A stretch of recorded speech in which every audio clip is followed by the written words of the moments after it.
Harlem, New York. By Friday evening, September 20th, 1935, 8 men were dead.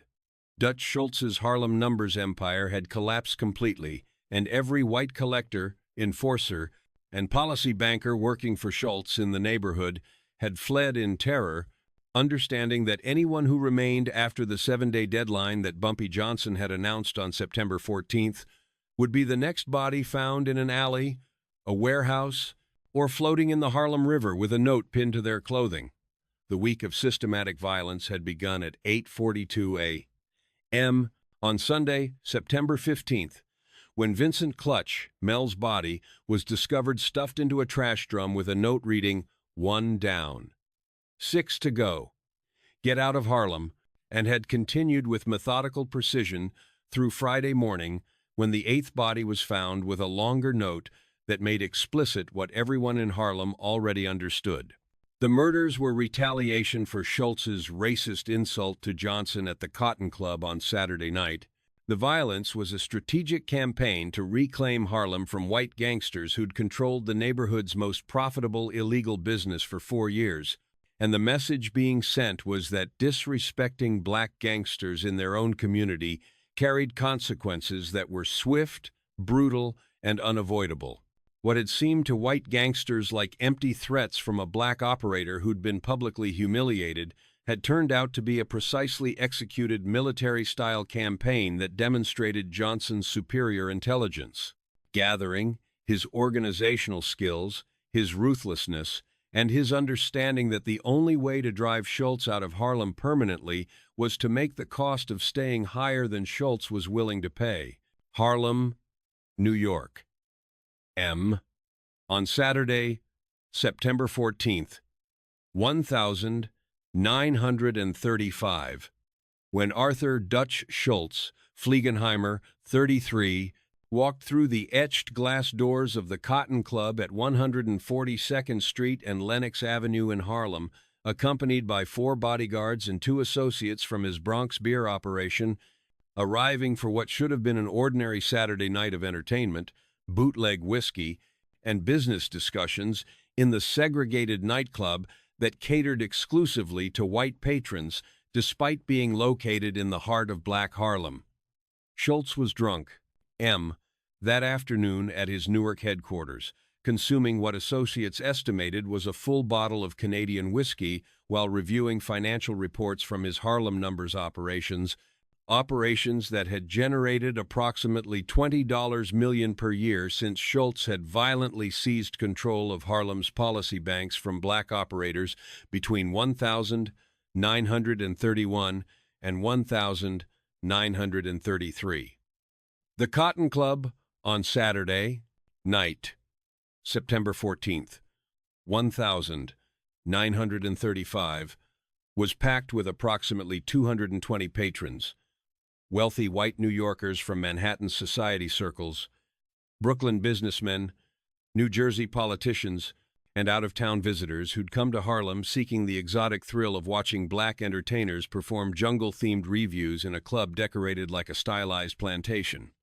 The house band that night was led by Cab Calloway, whose orchestra had taken over as the Cotton Club's resident performers in 1931 after Duke Ellington's departure. The air was thick with cigarette smoke, illegal whiskey fumes, and the sound of swing music that pulsed through the 700-seat venue. Seated at a corner table near the bar, positioned strategically to observe both the entrance and the performance stage, was Ellsworth "Bumpy" Johnson, 29 years old in September 1935, who'd spent the previous 4 years as chief enforcer and lieutenant for Stephanie "Queenie" St. Clair, Harlem's numbers queen, during the bloody war with Schultz's organization that had resulted in more than 40 murders between 1931 and 1934. Johnson was at the Cotton Club on September 14th, not as a paying customer. The club's whites-only policy prohibited black patrons except in extremely rare cases involving black celebrities like Ethel Waters or Bill Bojangles Robinson, but as a guest of Owney Madden, the gangster who owned the Cotton Club, and who maintained business relationships with both white and black underworld figures throughout New York City. Madden, who'd just been released from Sing Sing prison in 1933 after serving time for parole violation, had invited Johnson to the Cotton Club to discuss potential cooperation between Madden's bootlegging operation and the remnants of St. Clair's Numbers organization, which had been largely absorbed by Schultz, but which still maintained underground networks that could be useful to Madden's business interests. Johnson was dressed impeccably, according to witnesses. A dark gray suit tailored by a Harlem clothier on 125th Street, silk tie, polished leather shoes, gold cufflinks that had cost $85, his trademark fedora placed on the table beside a glass of bourbon. He was sitting with two of his most trusted associates, William Bub Hewlett, 31, and Raymond Blue Dixon, 28, both of whom had fought alongside Johnson during the Numbers War and who served as his bodyguards and enforcers. Bumpy looked relaxed that night, recalls Thomas Reed, 45, a Cotton Club waiter who served Johnson's table and who spoke with the Amsterdam News on September 17, 1935, at his home in Harlem. He didn't come to the Cotton Club often because of the whites-only policy, but when Owney Madden personally invited him, it was understood that Bumpy was welcome. Bumpy wasn't there to cause trouble. He was there for business.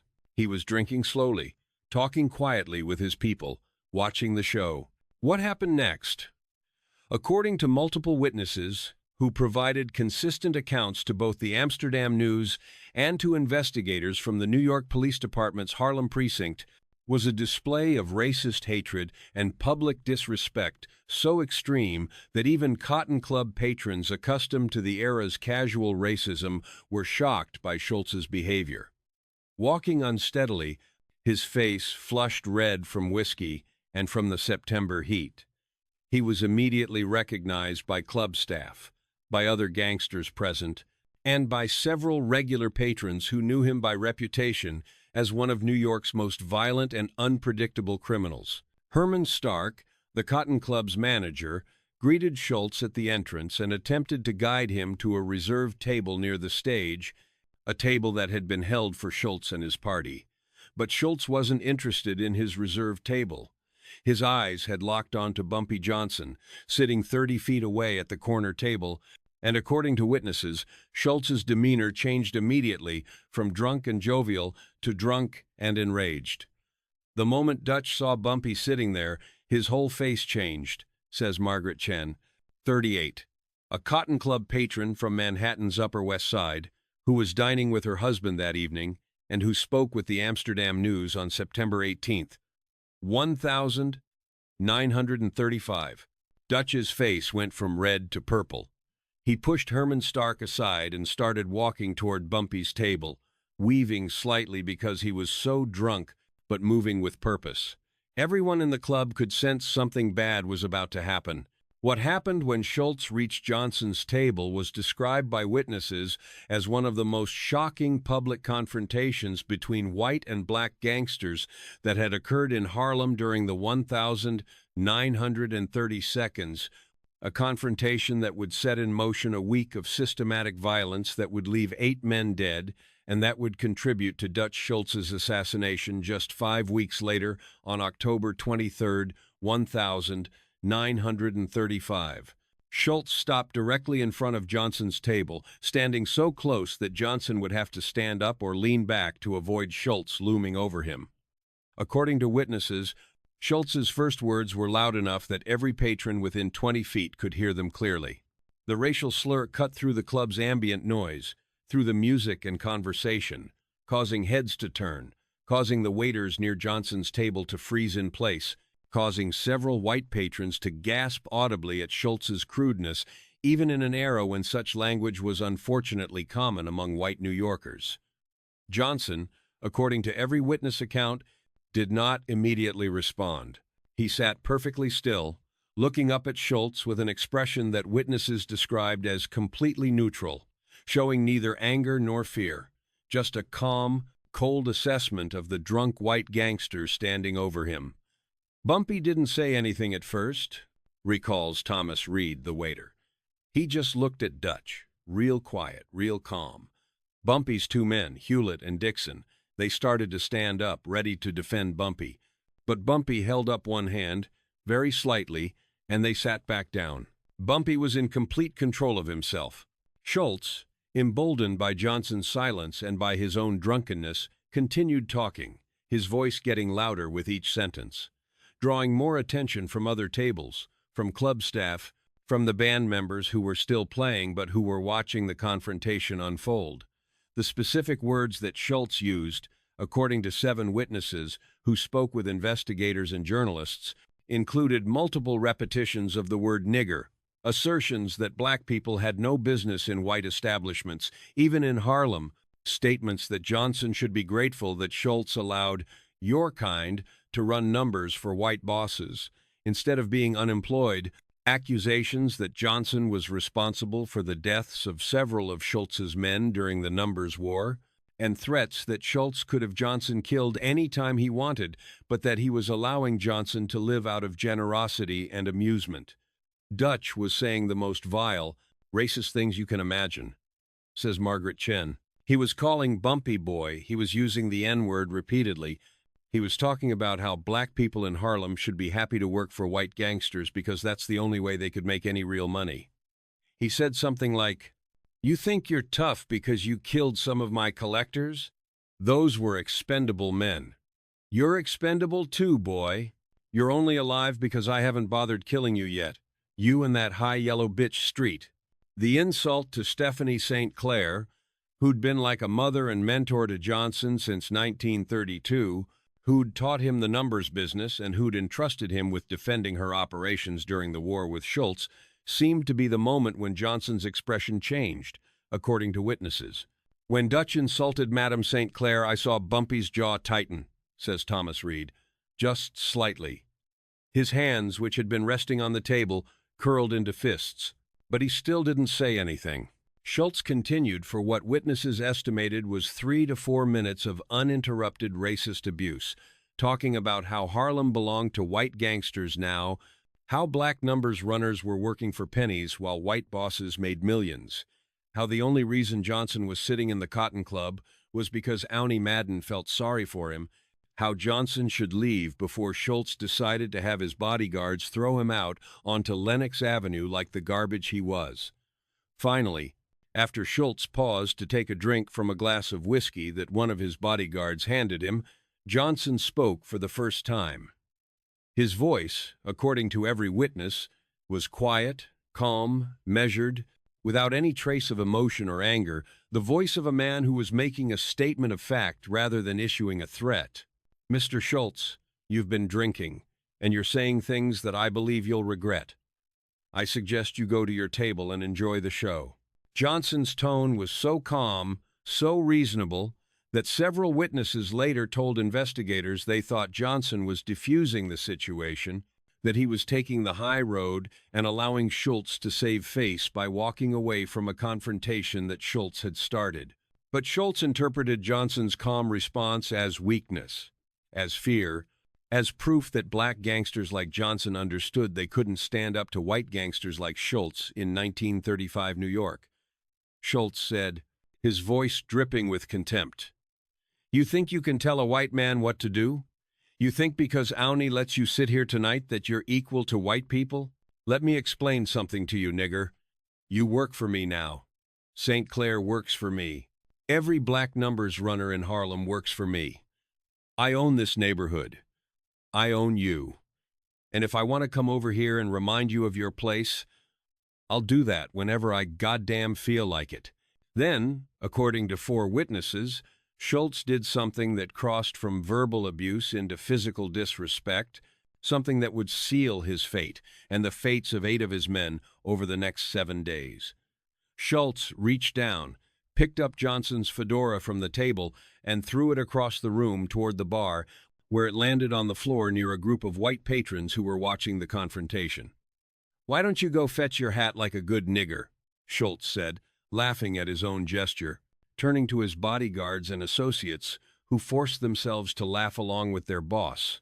The hat throw, according to witnesses, was the moment when the atmosphere in the Cotton Club shifted from tense to dangerous. When Dutch threw Bumpy's hat across the room, everyone in the club understood that this had gone beyond words, says Margaret Chen.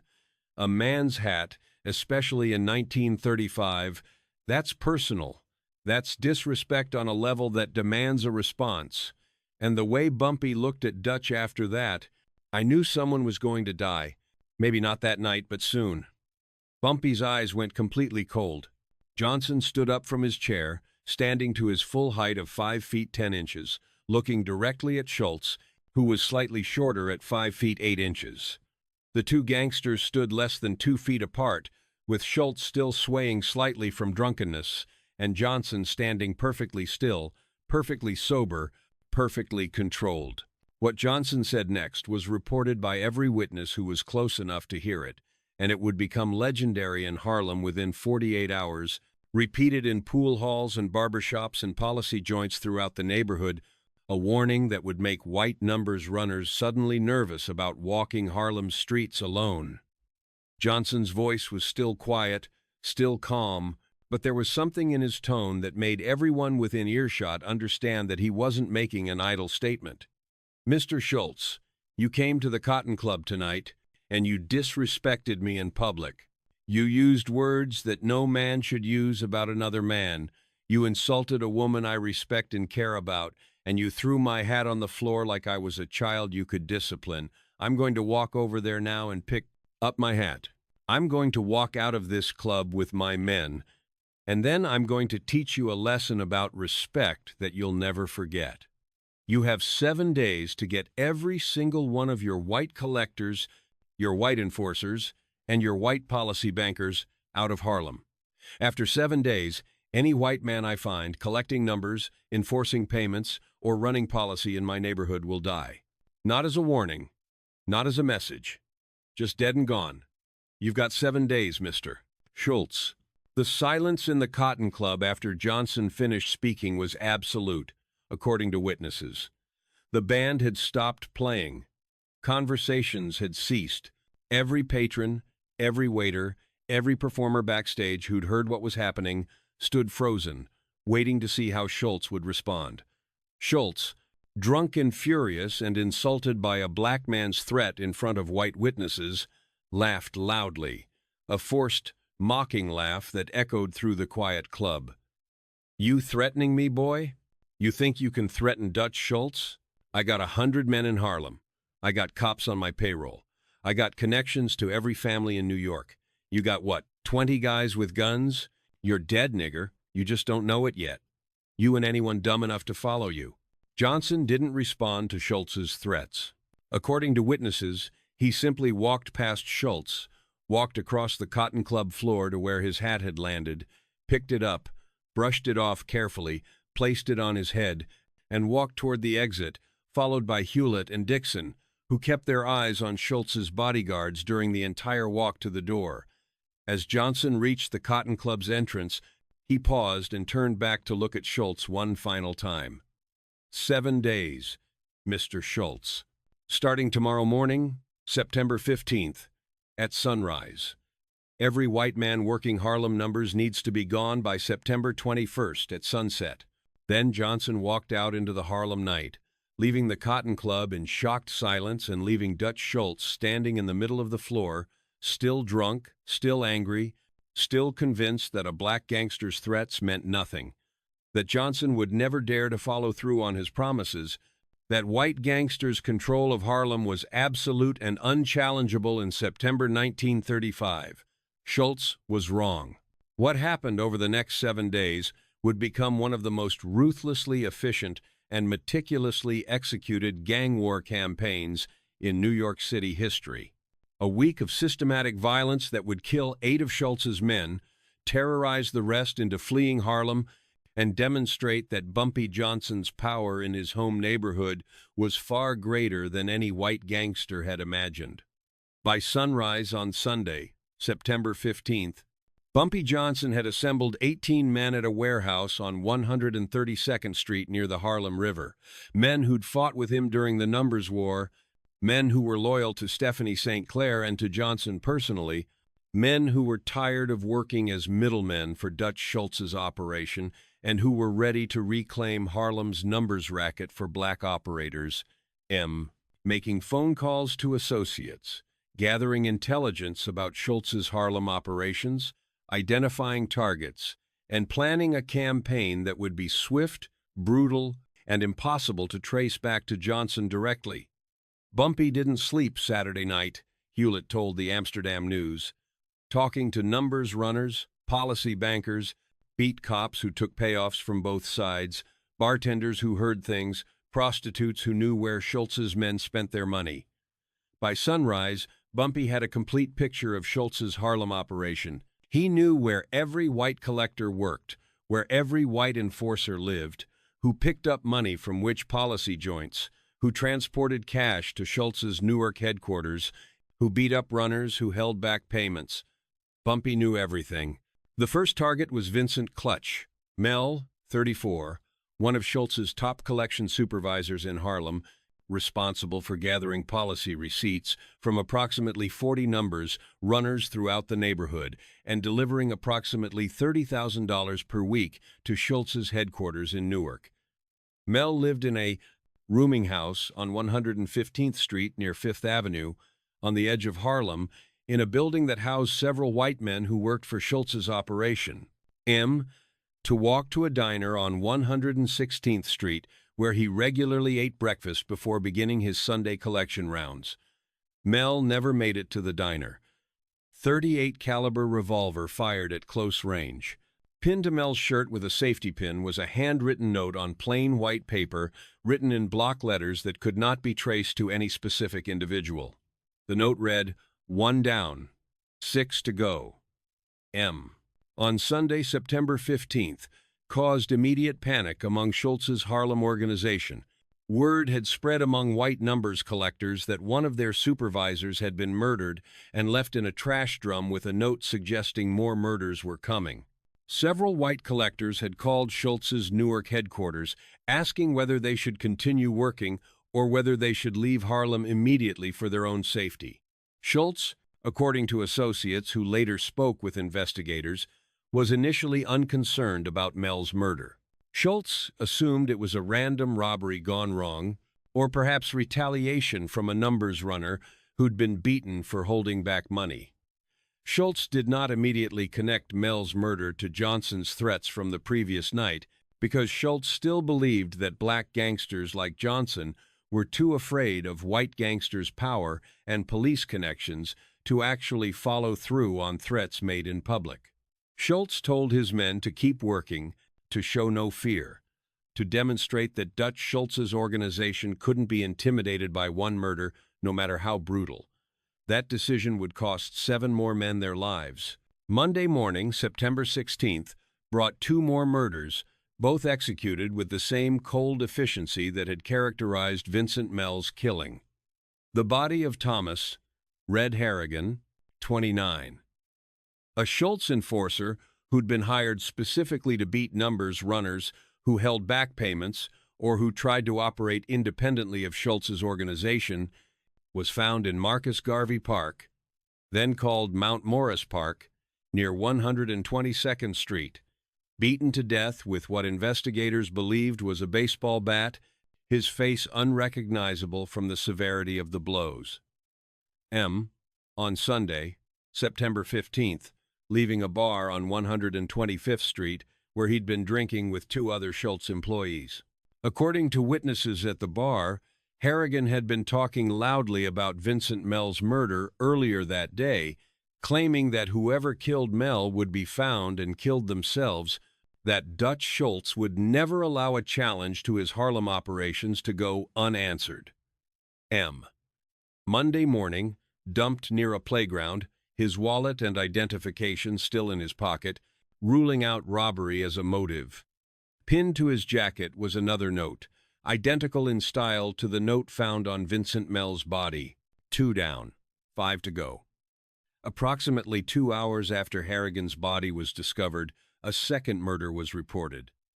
Patrick Sullivan, 42, A policy banker who operated a Schultz-controlled numbers joint in a barbershop on 135th Street was found shot to death in the basement of the barbershop, killed with 2 shots to the back of the head, execution style, his body positioned in a chair as if he'd been sitting calmly before being murdered. To open for business and had found the basement door unlocked and Sullivan's body in the basement. On Sunday, September 15th, meaning Sullivan had been killed sometime between Sunday evening and Monday morning. The note pinned to Sullivan's body read, 3 down, 4 to go. The discovery of 3 bodies in less than 24 hours, all of them Schultz's men working in Harlem, all of them killed efficiently, and left with notes counting down from 7 to go to 4 to go, finally convinced Dutch Schultz that Johnson's threats were serious, that the murders were coordinated and intentional, that someone was systematically targeting Schultz's Harlem operation with deadly precision. Schultz called an emergency meeting at his Newark headquarters on Monday afternoon, September 16th, bringing together his top lieutenants, enforcers, and policy bankers to discuss how to respond to what was clearly an organized campaign against his organization.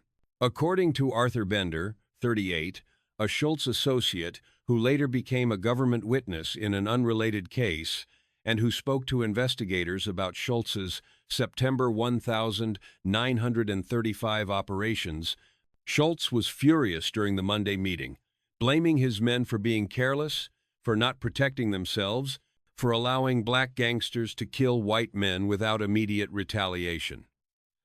Dutch was screaming at everyone in that meeting, Bender told investigators in 1937. He said we looked weak, that letting 3 men get killed in one day made Dutch Schultz look like he couldn't protect his own people. He wanted to flood Harlem with enforcers, wanted to burn down policy joints run by black operators, wanted to start killing black numbers runners as retaliation. But several of Schultz's more level-headed associates pointed out that sending more white men into Harlem would just provide more targets for whoever was orchestrating the murders, that burning black-owned businesses would bring police attention that Schultz couldn't afford while he was facing federal tax evasion charges, that starting a full-scale race war in Harlem would damage the numbers operations that generated millions in annual revenue.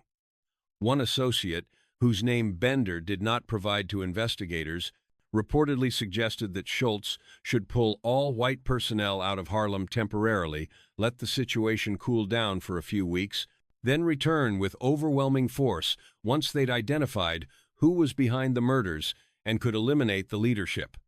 Schultz rejected this suggestion immediately, saying that withdrawing from Harlem would show weakness, would invite other gangs to move into the territory Schultz controlled, would cost millions in lost revenue from the numbers racket. Instead, Schultz ordered his remaining men in Harlem to work in groups of 3 or more, to avoid being alone at any time, to carry weapons constantly, to report any suspicious activity, and to kill any black gangster they saw who might be connected to Johnson's organization. This strategy, predictable and tactically unsound, played directly into Johnson's plans. Tuesday morning, September 17th, brought news of 2 more murders, both occurring overnight between Monday evening and Tuesday dawn, both executed with the same systematic efficiency that was becoming Johnson's signature during this week of violence. Monday evening, leaving a restaurant on Lenox Avenue. Both men had been shot multiple times, with Kowalski receiving 4 gunshot wounds to the chest and Murphy receiving 3 wounds to the chest and 1 to the head. Their bodies had been wrapped in canvas and hidden behind crates of bootleg whiskey in a warehouse that Schultz used for storing illegal liquor. The detail that the bodies were found in Schultz's own warehouse, that someone had accessed Schultz's property without being detected, that the murders had been committed, and the bodies hidden right under Schultz's organization's nose, sent a clear message that Johnson's network had infiltrated Schultz's operations, that Johnson knew where Schultz stored liquor and counted money and conducted business, that nowhere in Harlem was safe for Schultz's men. The notes pinned to Kowalski and Murphy's bodies read, 4 down, 3 to go, and 5 down. 2 to go. By Tuesday afternoon, September 17th, Schultz's Harlem operation was in complete disarray. White collectors were refusing to go out alone. Policy bankers were closing their joints early and hiding in their apartments. Enforcers who'd previously strutted through Harlem with confidence were suddenly nervous about walking down streets where they'd operated freely for years. Several of Schultz's men quit entirely on Tuesday, telling their supervisors they weren't getting paid enough to risk being the next body found in an alley or warehouse, that whoever was killing Schultz's men was too efficient and too well-informed to avoid, that they were leaving New York until the situation resolved. Schultz responded by offering bonuses to anyone who stayed, promising $500 cash to any man who killed a member of Johnson's organization, threatening that anyone who quit would be considered disloyal and would face consequences. But money and threats couldn't compete with the reality that 5 men had been murdered in 3 days, that the murders were escalating rather than stopping, that the notes suggested at least 2 more deaths were planned before the week ended. Wednesday morning brought a brief respite from the violence. No new bodies were discovered. No new murders were reported. For several hours, Schultz's remaining men in Harlem allowed themselves to believe that perhaps the killing had stopped, that Johnson had made his point with 5 murders and was satisfied that the situation could be de-escalated through negotiation or through police intervention. This hope lasted until Wednesday evening. On Wednesday, September 18th, Frankie O'Brien, 37, one of Schultz's most trusted collection supervisors, was killed while eating dinner at an Italian restaurant on 119th Street near Pleasant Avenue, shot twice in the back while sitting at his table, killed instantly by bullets that witnesses said came from a man who walked in through the restaurant's back entrance, fired 2 shots, and disappeared before anyone could react or identify him. O'Brien had been eating dinner with his wife, Mary, 34, and their 2 children, ages 8 and 6. The shooting, executed in front of O'Brien's family in a public restaurant, demonstrated that Johnson's organization was willing to kill targets anywhere, anytime, that having family present provided no protection, that Schultz's men were hunted wherever they went. The note pinned to O'Brien's body as he lay dead on the restaurant floor read, 6 down, 1 to go. The murder of O'Brien, particularly the fact that it occurred in front of his wife and children, shocked even hardened gangsters who were accustomed to violence. Several associates later told investigators that O'Brien's death was the turning point, the moment when Schultz's remaining Harlem operation realized they were all potential targets, that Johnson's organization didn't care about rules or traditions that usually governed gang warfare, that the only way to survive was to leave Harlem immediately. By Thursday morning, September 19th, more than half of Schultz's white collectors, enforcers, and policy bankers had fled Harlem. Some went to the Bronx. Some went to Newark to work out of Schultz's headquarters. Some quit the organization entirely and left New York. Dutch Schultz, facing the collapse of his Harlem numbers operation, the loss of millions in annual revenue, and the humiliation of being driven out of territory he'd controlled for 4 years, made a decision that would ultimately cost him his life 5 weeks later. Schultz decided to go to Harlem personally on Thursday, September 19th, to kill Bumpy Johnson himself, accompanied by 8 heavily armed bodyguards, driving 3 cars, intending to find Johnson and either kill him or force him to end the campaign of murders that had destroyed Schultz's Harlem operation. Schultz went first to known Johnson hangouts, the policy joints on 125th Street, the barbershops where numbers runners gathered, the bars where Johnson was known to drink, the apartment buildings where Johnson's associates lived. Johnson was nowhere to be found.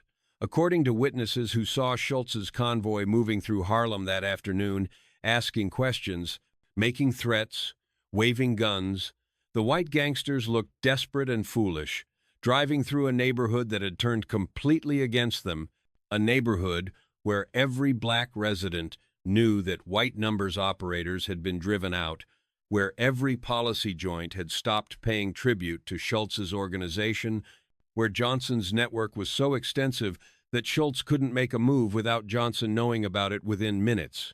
Schultz had given up searching for Johnson and had returned to Newark, frustrated, humiliated, and aware that his Harlem numbers empire was finished.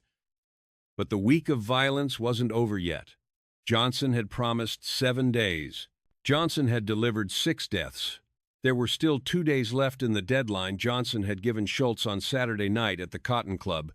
Friday morning, September 20th, brought the final 2 murders of the week, both occurring overnight between Thursday evening and Friday dawn, both sending unmistakable messages about Johnson's power and about the consequences of disrespecting black gangsters in their own neighborhood. The body of William "Billy" Henderson, 26, a low-level Schultz collector who'd stubbornly refused to leave Harlem despite the previous 6 murders, was found floating in the Harlem River near 145th Street, shot once in the back of the head. His body weighted down with chains that had partially failed, allowing the body to surface. The note attached to Henderson's body, written on waterproof paper and sealed in a glass jar tied to the chains, read, "7 down. Harlem is ours." Approximately 90 minutes after Henderson's body was discovered, police received a report of a body found in a burned-out tenement building on 130th Street near Madison Avenue, a building that had been abandoned for years and that was occasionally used by homeless people as shelter. The body was identified as George Walsh, 33, a Schultz enforcer who'd been responsible for beating numbers runners who tried to operate independently.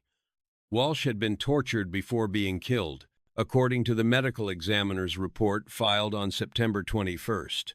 He'd been tied to a chair, beaten severely about the face and body, and finally shot twice in the chest. The note pinned to Walsh's body was longer than previous notes, and its message was explicit and final. 8 dead in 7 days. Dutch Schultz brought this on his men by disrespecting Bumpy Johnson at the Cotton Club on September 14th. 1935. Any white man who tries to run numbers in Harlem after today will die the same way. Harlem belongs to Harlem. The discovery of Henderson and Walsh's bodies, bringing the total death count to 8 men in 7 days, exactly as Johnson had promised, marked the complete collapse of Dutch Schultz's Harlem numbers operation. By Friday afternoon, September 20th, every white collector, every white enforcer, every white policy banker working for Schultz in Harlem had fled the neighborhood. The policy joints that had been paying tribute to Schultz's organization were now paying to black operators loyal to Johnson and St. Clair. The runners who'd been forced to work as middlemen for white gangsters were now working independently or for black bankers.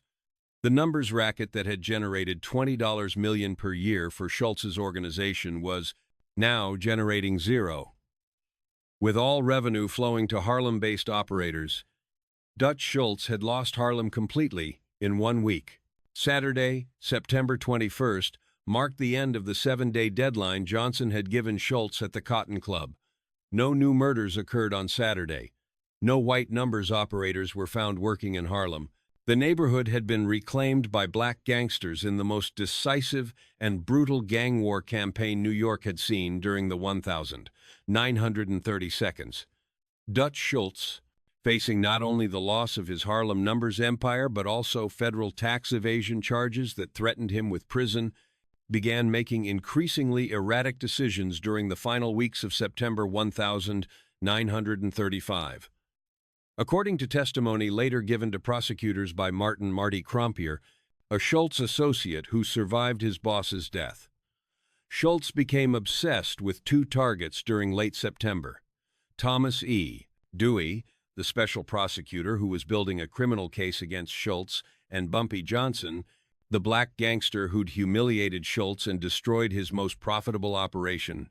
Schultz proposed to the commission, the governing body of New York's organized crime families, that he be allowed to assassinate both Dewey and Johnson, arguing that killing Dewey would eliminate the legal threat against Schultz and that killing Johnson would allow Schultz to reclaim Harlem. The commission, led by Charles Lucky Luciano, rejected Schultz's proposal to kill Dewey, correctly understanding that assassinating a prosecutor would bring devastating law enforcement attention to all organized crime operations in New York. The commission was more ambivalent about Schultz's desire to kill Johnson, but several commission members pointed out that Johnson had won Harlem through superior strategy and that trying to reclaim the territory would cost more lives and more money than it was worth. Schultz, according to Crompier's later testimony, ignored the commission's decision and began planning both assassinations independently. The commission, learning of Schultz's plans to defy their orders, made a decision that would solve multiple problems simultaneously.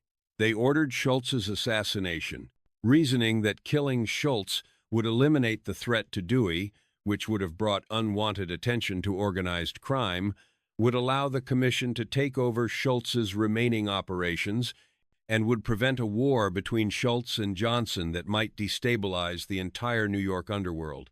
Entered the Palace Chop House in Newark, New Jersey, where Schultz was conducting business, and shot Schultz and 3 of his associates. Schultz, gut-shot and dying, lingered for 22 hours in a Newark hospital, drifting in and out of consciousness, babbling incoherently to police, who tried to question him about who had ordered his death. During his final hours, according to hospital staff and police officers present, Schultz received a telegram that was read to him by a nurse, Madam Queen, Stephanie St. Clair's nickname, at the age of 33, bringing to an end one of the most violent and controversial careers in American organized crime history. Within a week of Schultz's death, Bumpy Johnson met with Lucky Luciano at a restaurant in Little Italy to negotiate the future of Harlem's numbers racket. The deal they struck would become famous in New York underworld history. Johnson would control all numbers operations in Harlem, ensuring that black operators ran the games and collected the profits, while Luciano's organization would receive a percentage of the profits as tribute and would provide protection from other gangs who might try to move into Harlem. This arrangement, negotiated from a position of strength by Johnson after his week of systematic violence had proven that Harlem couldn't be controlled by outside forces, lasted for decades and established Johnson as the most powerful black gangster in New York City, a position he would hold until his death in 1968. The week of September 15th through September 21st, 1935, when Bumpy Johnson killed 8 of Dutch Schultz's men in 7 days in response to a racial insult at the Cotton Club, became legendary in Harlem almost immediately. The story was told and retold in barbershops, in policy joints, in bars, in churches, becoming part of Harlem's oral history, a story about respect and power, and about what happened when white gangsters underestimated black gangsters' ability to fight back. What Bumpy did to Dutch Schultz's organization wasn't just about numbers rackets or territorial control, says Reverend James Mitchell, 68, a Harlem minister who knew Johnson personally and who spoke with the Amsterdam News on October 2, 1935. It was about dignity. It was about showing that black men in Harlem wouldn't tolerate being called nigger in public, being disrespected, being told they were inferior by white gangsters who thought they owned the neighborhood. The 8 deaths also sent a message to other white gangsters operating in or near Harlem. Several Italian and Irish gang leaders who'd been considering expanding their operations into Harlem in late 1935 quietly abandoned those plans after seeing how efficiently Johnson had destroyed Schultz's organization. The message was clear. Harlem would defend itself, and the cost of trying to control Harlem by force would be higher than the potential profits. The New York Police Department, which had largely ignored the numbers war between Schultz and Street, Clair's organization in the early 1932s, conducted a perfunctory investigation into the 8 murders, but made no arrests. Several detectives later told journalists that they had no witnesses willing to testify, no physical evidence connecting any specific individual to the murders, and no interest in solving crimes that involved gangsters killing other gangsters. The police attitude was basically good riddance, says Thomas Reed, the Cotton Club waiter, who witnessed the initial confrontation. 8 white gangsters were dead, but they were criminals who'd made their money through illegal gambling and violence. The police weren't going to investigate too hard to find their killers, especially when the killers were black gangsters who'd driven white criminals out of Harlem. For Stephanie St.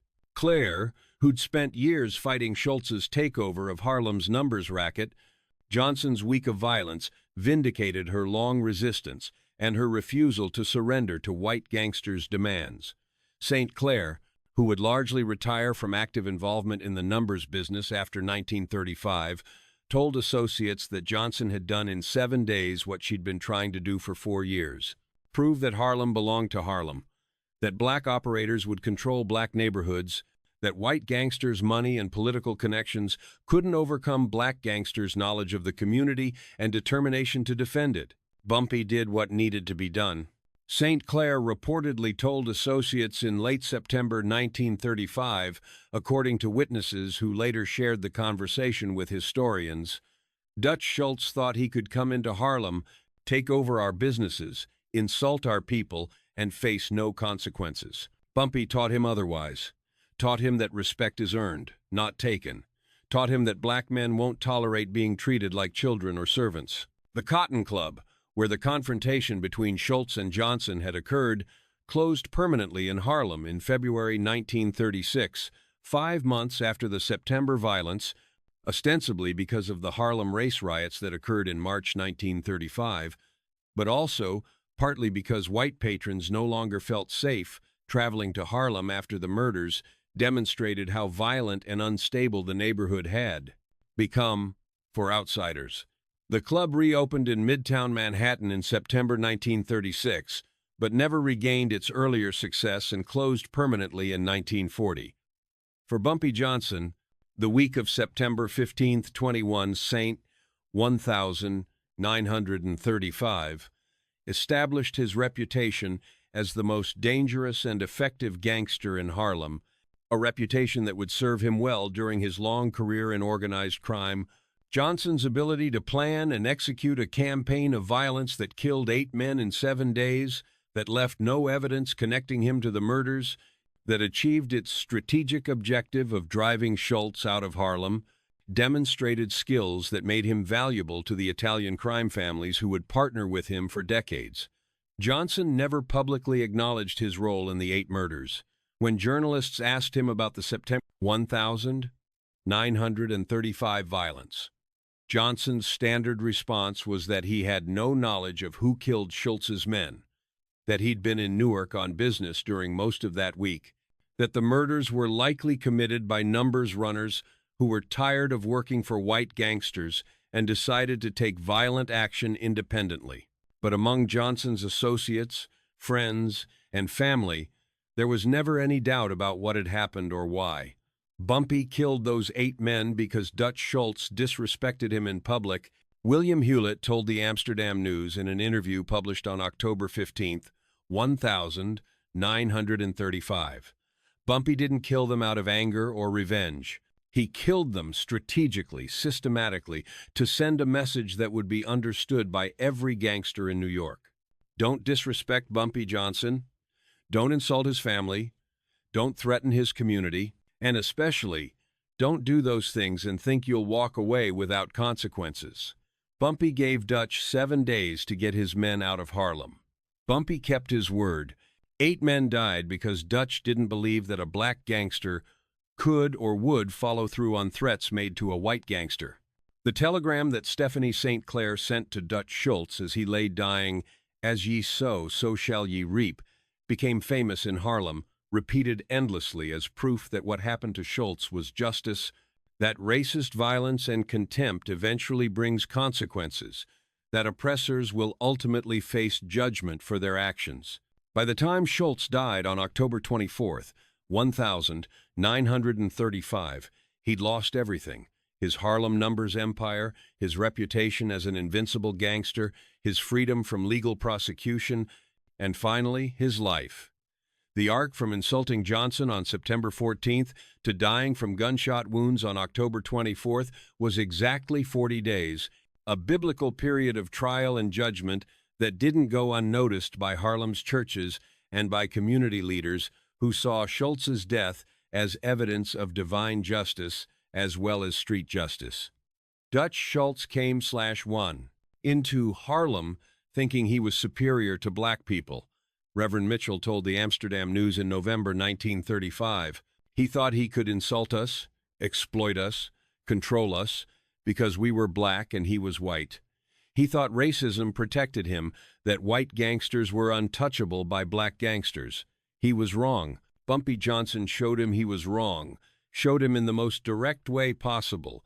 8 men dead in 7 days. That's what Dutch's racism cost him.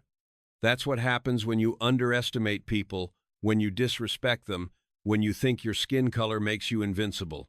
The 8 murders that occurred between September 15th and September 20th, 1935, were never officially solved. No arrests were made. No one was charged with any of the deaths. The New York Police Department closed the investigations in early 1936, citing lack of evidence and lack of witnesses. But in Harlem, in the bars and policy joints and barbershops where men gathered to discuss the neighborhood's business, there was never any mystery about what had happened. Dutch Schultz insulted Bumpy Johnson at the Cotton Club on September 14th, 1935. Johnson promised that 8 men would die if Schultz didn't withdraw from Harlem. 8 men died exactly as Johnson had promised. Schultz lost Harlem, and 5 weeks later, Schultz was shot in Newark and died the next day, never having learned the fundamental lesson that Bumpy Johnson taught him in September 1935. Respect has consequences. Disrespect has consequences. And in Harlem in 1935, Bumpy Johnson was the man who ensured those consequences were delivered with deadly precision. The story of what happened after September 14th, 1935, spread beyond Harlem, beyond New York, becoming part of American gangster mythology, a tale of how a black gangster in a segregated America stood up to white gangsters' racism and won decisively, a tale of 8 bodies in 7 days that changed who controlled Harlem and who would dare to challenge that control. As William Hewlett told the Amsterdam News on September 22nd, 1935, 3 days before Schultz's death and 7 days after the violence began, people will remember this week for a long time. They'll remember that Dutch Schultz called Bumpy Johnson a nigger in public, threw his hat on the floor, threatened him in front of white people. And they'll remember what happened next. 8 dead men, Harlem reclaimed, Dutch Schultz humiliated and destroyed. That's Bumpy Johnson's legacy. That's what happens when you disrespect someone who's strong enough to fight back. Dutch thought he was untouchable. Bumpy proved him wrong.